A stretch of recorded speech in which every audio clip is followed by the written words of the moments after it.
Hello, this is P. Francis McNichol, and I'm going to do basically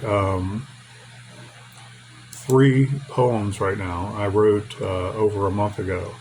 And I was toying with them throughout a lot of training, and my phone just kicked off. I don't know why.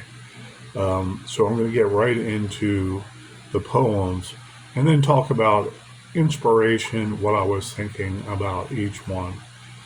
And for this treat, this was leading up to Halloween, and I basically wanted to do more Halloween and gory stuff and scary stuff because that's my forte. But I do it in a long game, and I want to bring people into a mysterious kind of just cause, and I wanted to concentrate more on Halloween. And with the new job, I couldn't find time to write, so I did a few poems here and there. I ended up doing a couple Halloween poems, and I was like, okay, that's all I can do now because my shifts are longer than I expected. They're 12-hour shifts, not 8-hour shifts. And the training is more extensive. That's really not necessary. And every new employer that thinks that they have the best training curriculum to cover their own ass, they want you to do again. Okay? They don't care about the previous employers. They don't care about your experience.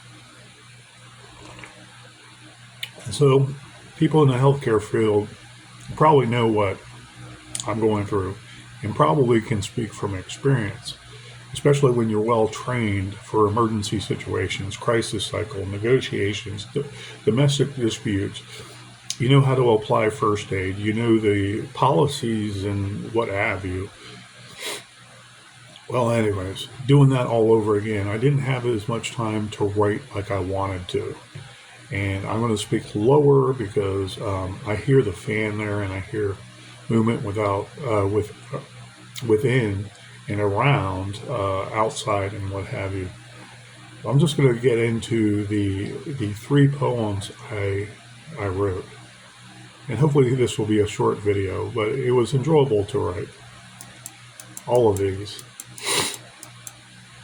So my first poem is Your Prize by me, yours truly, P. Francis McNichol, or otherwise Phil, known to his friends. Age is but a poured glass of Chardonnay, where I last laid my head in loose, slippery days. My Lord, I hurt, wisdom engorged, as if a vessel full of gold, relishing a loving vigor coursing in my heart, never old. So far I have traveled, and my fruit basket overflows, supping the fountain of youth, still drowned in my woes. And nothing ever changes, skin as thin as crape, hair shed gray, frayed down my red, wrinkled nape.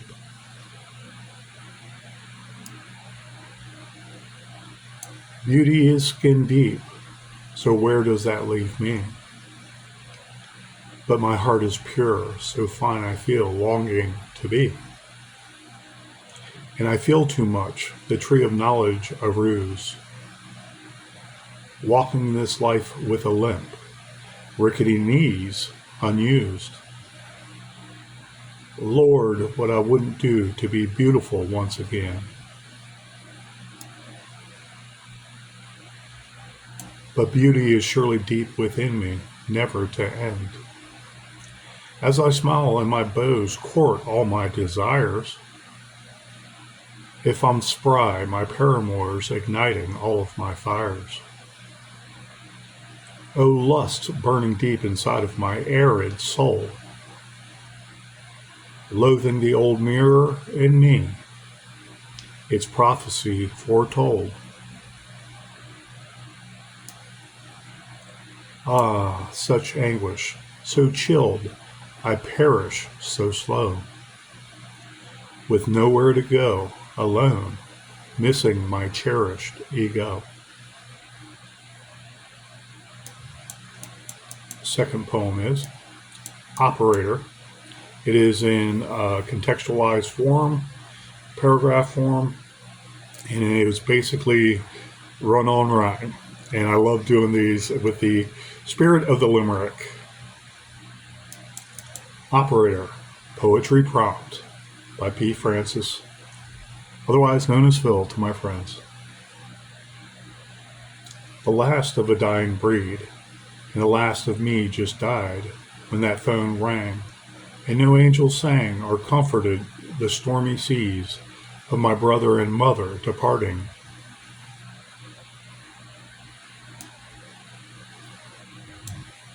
Words are just words, so they say, up until they cut like a blade through my splayed soul and heart waylaid, filleted in a stockade of pain where my veins just ruptured and drained.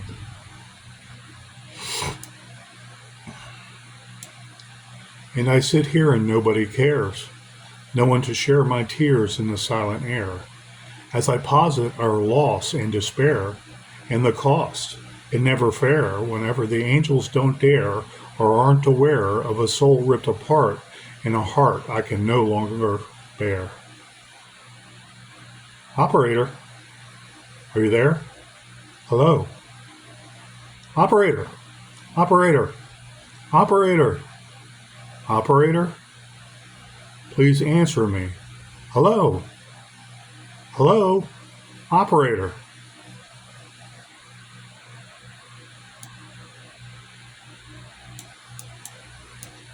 This is the third poem called Calliope by P. Francis McNichol. Passionate blues dangle around a blooming pistol spray of misty tears.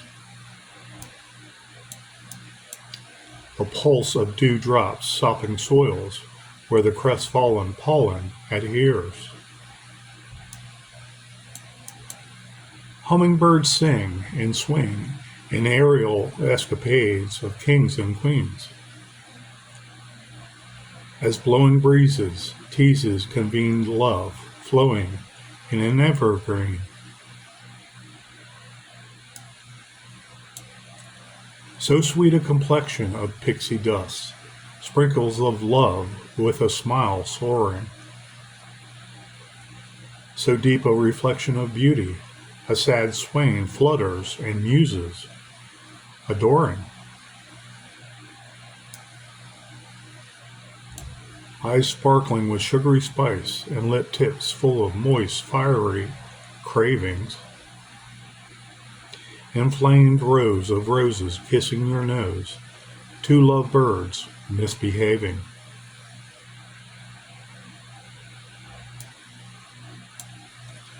As a smile and elation, a creation of bright light and jubilation displayed, I would wait forever in any endeavor, or cross any tribulation or ocean and wade.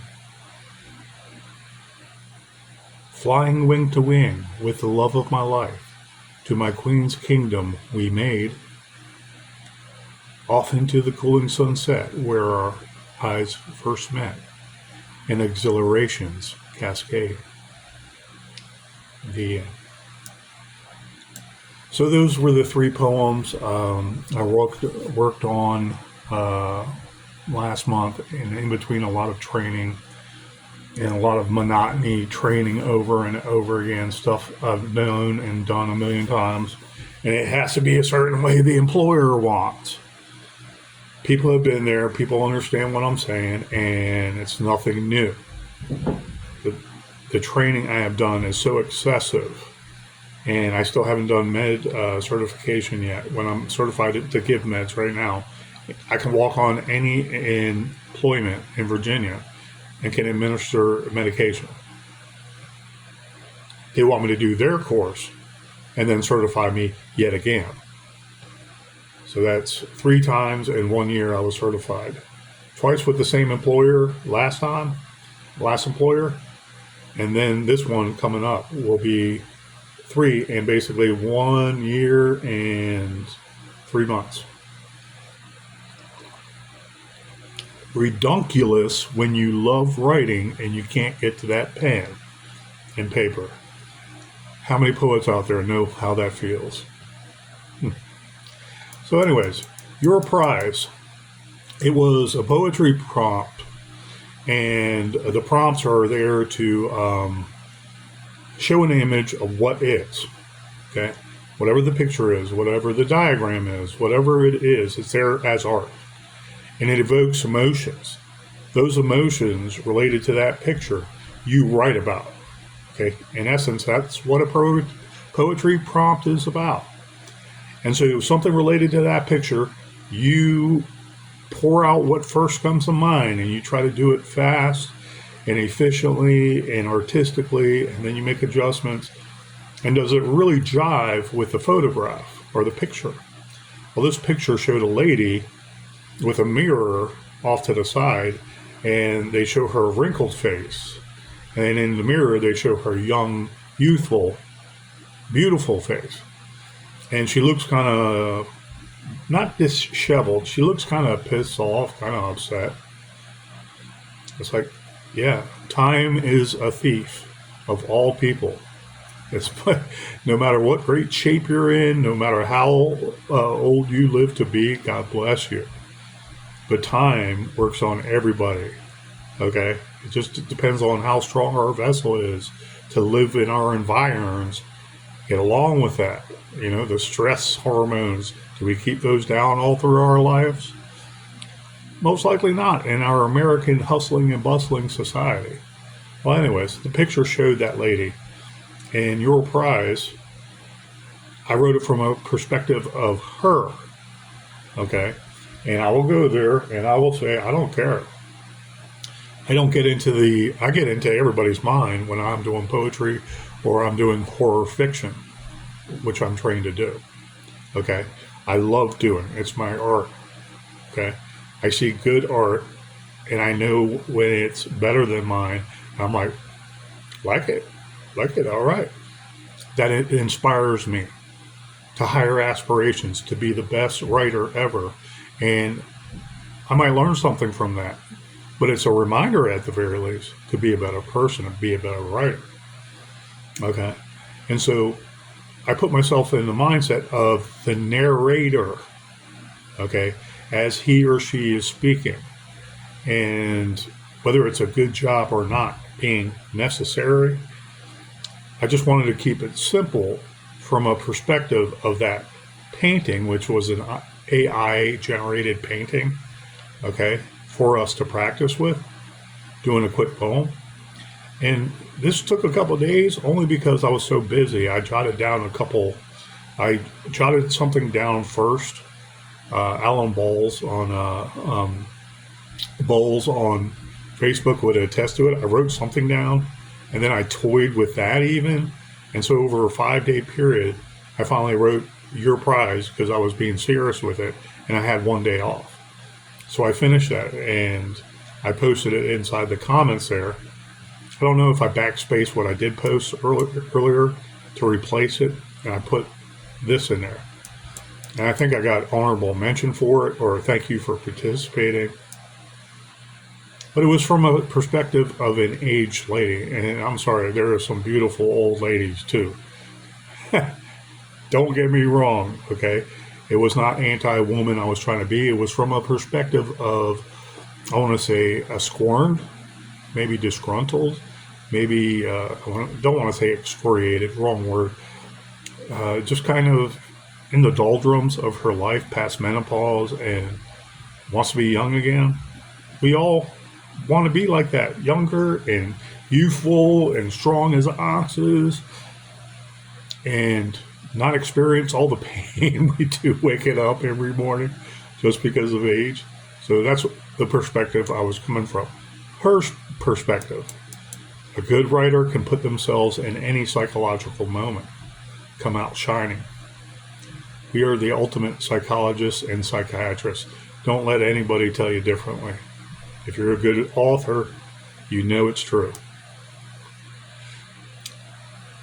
Okay. So Operator I did on my own. It was a poetry prompt. I'm reminded by me writing it down on the screen.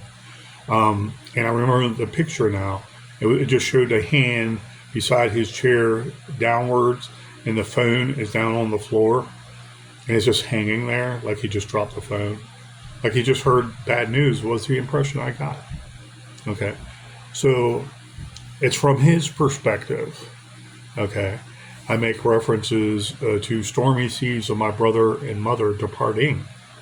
I like the ing in some rhyme schemes with the E sound, the strong E sound. Okay. Never sell yourself short with poetry. There are so many different words with just the pronunciation itself, okay, that can bail you out of a rhyme scheme. Okay. You look on it at that paper and you're like, wow, that doesn't match. Yes, it does. If you look how it's actually enunciated, okay, especially French words. If you're a wordsmith, you know these. I'm beyond a wordsmith. I'm a word doctor, and I'm learning every day how to surgically implant these great words into our modern lexicon and bring those words back, and finding more and more vocabulary I love and I have at my disposal. Get an old dictionary. I say that constantly. Mine is a 1966 dictionary, and I'm looking for older ones that are very inexpensive, that are even bigger, like literally 9 inches thick. And so make a reference to words or just words, because talk is cheap.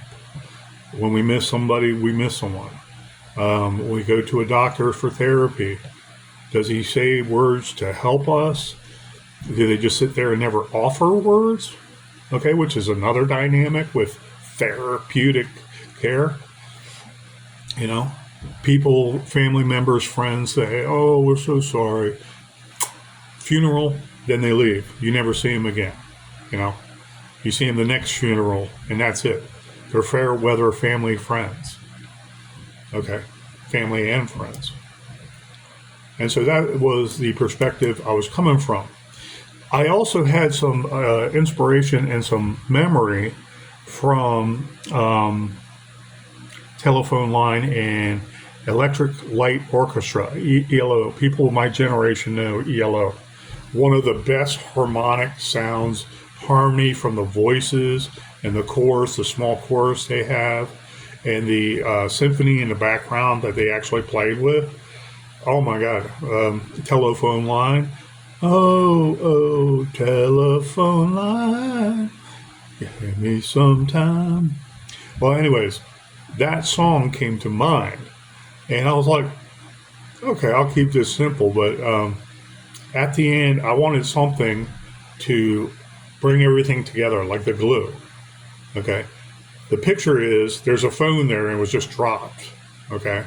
And that hand is not picking up the phone, or he doesn't want to speak to anybody else about the bad news he just had. So I was thinking of, okay, he was just speaking to somebody. Okay. And I kept it simple, not family. I didn't want another paragraph to elaborate about a new character in this, with the exception of the faceless operator. Okay. Where he says, operator, are you there? Hello? Hello? Operator, operator, operator, please answer me. Hello, hello, operator. And I trail it off with the 3 dots, whatever they call that in collegiate circles nowadays, like something else is to follow, ominous, and not much is going to happen because he's left hanging, like the reader would be left hanging using the 3 dots. Okay. And so I really enjoyed doing that. I did not spend that much time. I can talk and rhyme a lot. Okay. And very rarely will I just all of a sudden hit a wall where I can't find a rhyme for that rhyme sound. And I just thought this was good enough for the prompt. And it was exactly what I wanted. Maybe read by someone more lingual than me with a better sounding voice, this would sound nicer. But it hit all the notes. It hit everything I liked watching that photograph, that AI generated painting. And I love the one group site on Facebook that always shows this, because it keeps you on your toes. Okay. If you are afraid to write about nuclear biology or every part of anatomy there is that could be very disgusting, when you're getting into something real life and truthful, and the bare basics of that subject matter that you now become an expert in, okay, you cannot be afraid. You cannot waver. You cannot, I just don't like that, okay? Us as writers have to be well-rounded in everything we write about, especially. Everything we do in life is internalized. And we like to make it art because we're like, wow, that is a story to tell. If it's not a story to tell, don't write it. But to know the subject matter, you know the ins and outs, the backwards, the forwards. You know the chemical makeup of that subject matter. Okay? You got to be brave and willing to try new things. And my third poem was called Calliope, referring to the North American hummingbird. Okay? We know what a hummingbird is. We know pretty much how they look. They have a little pointed beak, if you want to call it that, where they suck, I want to say, honeysuckle, sugars out of flowers, pollen, stuff like that. They love sugar water that you put, Ma puts in her backyard. Do we really know a lot about them? I didn't. I know what they are, but I know who they are. Okay? So I admit I have done some research for the hummingbird in Virginia because I've seen them. The job I just had, that was a part-time job, and they really railroaded me with no hours, being a new guy. It wasn't what I was expecting, and it wasn't what I expected. Like, I'm just sitting home collecting a big paycheck elsewhere from the government, and this is a part-time gig. I'm looking for a full-time job where I do work and I get paid for it, right? But the gentleman I was with, and I was stuck with for 3 weeks because he wasn't pleasant. I was literally stuck with him. And he was great and in shape, and for an older man, walked. But he wanted to walk like 5 miles at a snap like that during our 6 hours. And I'm like, I don't get paid to walk 5 hours with you. We can go someplace and you can go work out. I'll monitor you from a distance. He didn't want to do any of that. He wanted to walk 5 miles to the place where there's a gym and then sit there and not work out, like mixing it up in his life. He just sits there and is like, he complains on me because I'm there with him. And I'm told, oh, well, he doesn't want you to monitor him when you're in public like that, so close, so he can work out. I was like, yeah, okay, I'm there for him in case he has a psychological breakdown with his dementia. He forgets where he is. Okay? Sundowners kicks in, and then he becomes violent. Anyways, it was an easy job, but then when I went to training for the full-time job, they shafted me and gave me no part-time. I was like, give me 1 week of training with a new job, okay, and I'll tell you my days that they're going to give me. Just so happens my full-time job now, that same job, has rotating shifts where every other weekend is off.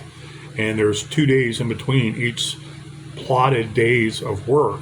And it just keeps on rotating like a rotisserie chicken. Don't like that either. But anyways, Calliope was inspired by hummingbirds. And I was just thinking of lovebirds in general. And I've done poems before on that, and I love doing that. And I see it. I see the love and the beauty in that hummingbird sitting there. And then another hummingbird, waiting for his or her turn. I don't know biologically who's who. Okay? And I even researched how they procreate, but they didn't necessarily say how they procreate. Like the husband, the father, sits there and incubates the babies after the mother lays them. And their nests are small and made from stuff like cobwebs and stuff like that. Very interesting stuff. I did my research, okay, is my point. And I studied their name, and Calliope I believe a lot of people don't understand that name. So Calliope is basically the northern, basically a hummingbird in general. And our hummingbirds in Virginia are North American hummingbirds. There's a lot of them around, especially where flowers are related. And I don't know if hummingbirds like honey or discarded honey that the bees left from. I don't know. But pollen, the sweet stuff that comes out of flowers, in general, they will go and suckle, and they will be flying. Their hearts are also known for rapidity, okay, and rapidly beating very fast. Like it sounds like a buzz, okay.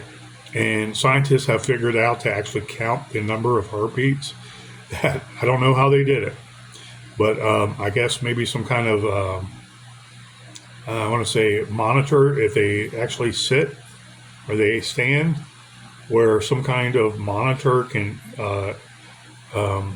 check and count the vibration.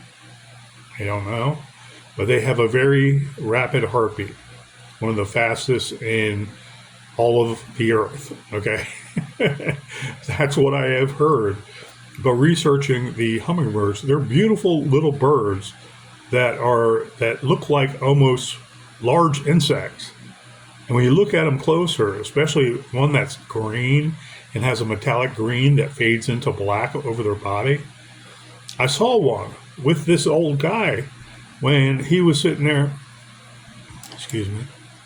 when he was sitting there putting sugar in the thing, and he was putting bird seed and other things for birds to come. And every day he would do that, and a bunch of robins and cardinals would come for the bird feed, and the sugary water, whatever it's called, the hummingbirds would come for that. And it would be a lot of different hummingbirds. It's not that I saw a million hummingbirds, but it was the most hummingbirds I've ever seen in one sitting, taking its turn, supping water, one on one side, one on the other side of this hanging thing where the water comes down, and there was like a droplet thing in this small reservoir, just enough for hummingbirds to wet their whistle, so to speak. And that's what inspired it. I want to go different places, especially in nature.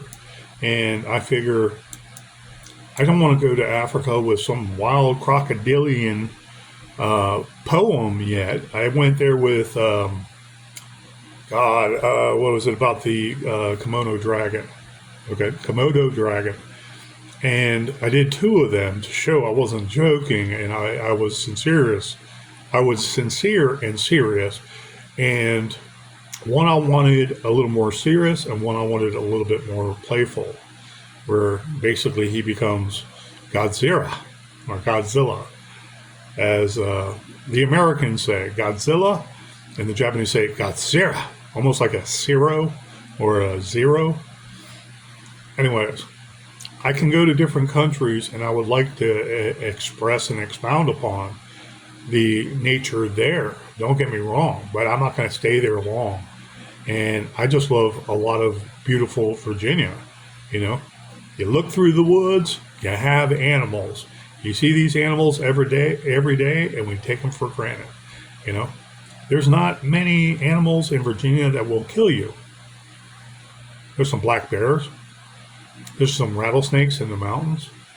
There's some cottonmouths in the swampy areas, low-lying areas all over Virginia that are seasonal, along with the copperhead. The rattlesnakes, the big rattlesnakes with a bunch of poison and more, I want to say more of the venom and big fangs. People lose a digit here and there over the last 50 to 100 years, but they would survive. Okay. So Virginia doesn't have that many predators. They're all predators, I want to say, but big predators that might harm man. So it's like kind of not interesting, you would think. But I love my Virginia, so I love looking at things from a different perspective here and working on that naturalistic art, that primordial art of something in nature. And that's what I did with Calliope. And I've heard Calliope before, people talking and not knowing exactly what they're saying. Okay. I was like, I know that word. Calliope. Okay. Gotcha. Okay. And it's hummingbirds. Are hummingbirds my favorite bird? No. I don't have a favorite bird per se, but I do like the robin name, with the small little robin, because they're little tiny guys. And they got a big chest that's usually orange. Are they super bright? Are they tropical birds? No. Are they birds of prey? Not really. Maybe they eat worms. I don't know. But getting into that, those are the things I like to bring to light again, like other people have before me. Working on the more natural feel, if that makes sense. So anyways, that was your prize. Just for a conclusion here. Your prize was a poetry prompt too. My apologies if I didn't clarify that. Operator was poetry prompt from Alan Bolls' poetry group, and Calliope was on my own. So I really appreciate those poetry prompts because it tests skill, if anything, for timing and doing things in a more expedient things, letting things flow. Okay, letting it pour out of you quick. Okay, if you rush yourself doing poetry, the trick is to let it flow out of you. If you think you're going to think your way through a poem very quickly and just your art might be very interesting, but it might not be, because there might be a lot of mistakes in there. And the visualization is not good. Okay, you might be repeating yourself. I'm a victim of that myself. That's why I changed it up. That's also why I want to bring back archaic words that still have validity, okay, and beauty to their existence. Okay, they are tools. Those archaic words that are similar to the modern words have so much validity to them. Okay, so that's why I love doing poetry now, searching the antonyms, the synonyms, the rhymes, and the archaic nature, the origins of words. And I try to apply it to poetry prompts. And I really enjoyed doing the first two and this last third one on my own. So anyways, guys, I hope you enjoyed. If you want to write, there's nothing like getting on a pen and paper and writing. Then look back every day, the next day, at what you wrote the day before and see if it's skilled. See if you need to work on it. See if you're just going to journal. Or do you really want to write a story because you have enough in your mind and enough of those tools at your fingertips? You're just going to let it pour out naturally. So anyways, guys, thank you so much for your time and energy today. Go out there and write and enjoy yourself. Take care.